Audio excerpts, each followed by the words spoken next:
Yeah, he'll get lots of that coming up next. Absolutely. The movement against holding 9/11 terror trial on U.S. soil is a growing one, and some local Muslim leaders are at the forefront of it. And is radical Muslim activity on the rise in America? Our next guest thinks so. We have Dr. Zuhdi Jasser joining us next to hit on these topics and more right after the break. Stay with us.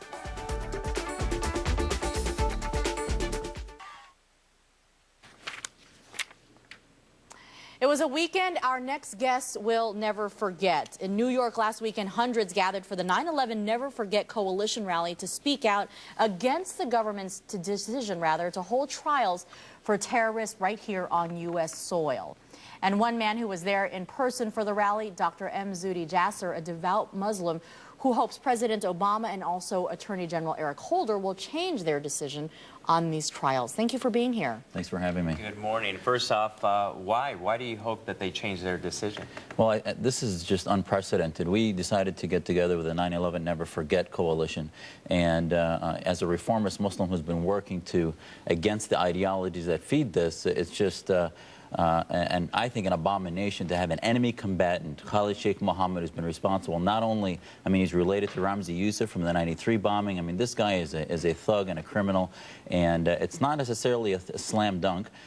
He's being given Article 3 rights of the U.S. Constitution that he doesn't deserve. It's going to expose our entire federal court system to the media of the Middle East, which will be used as a platform for his ideology to continue to drive that narrative that has continued to radicalize many extreme sects. And I do not think it'll achieve national security. And we've already done years of work in getting KSM to trial in a military tribunal. Now it's all going to be thrown to the side to start all over from scratch in a federal court.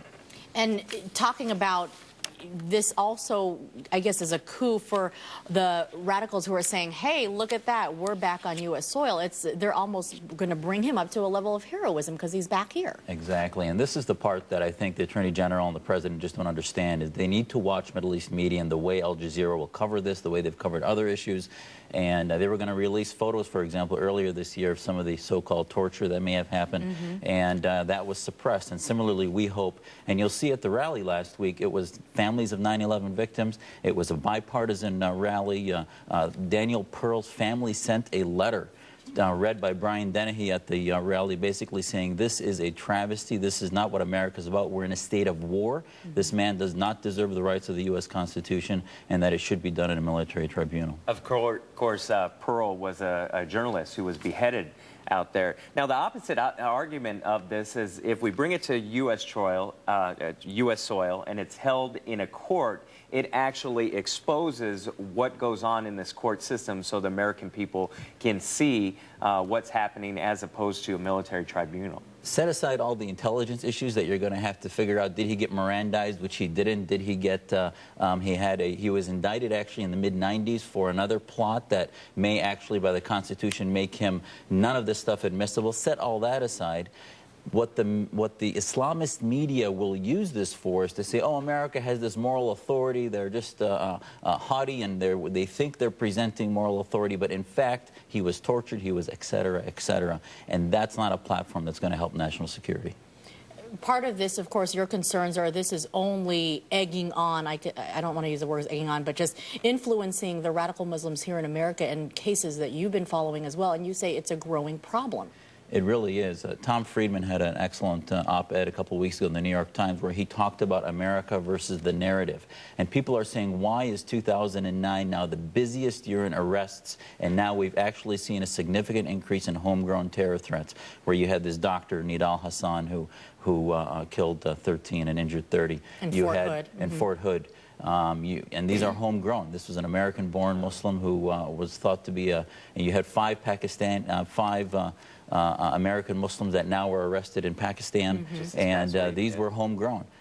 So the question is, why is this increasing? It's because the age group, 18 to 30, remember how old they were during 9/11. We've done nothing to counter the narrative that this is a war against Islam or a war against Muslims.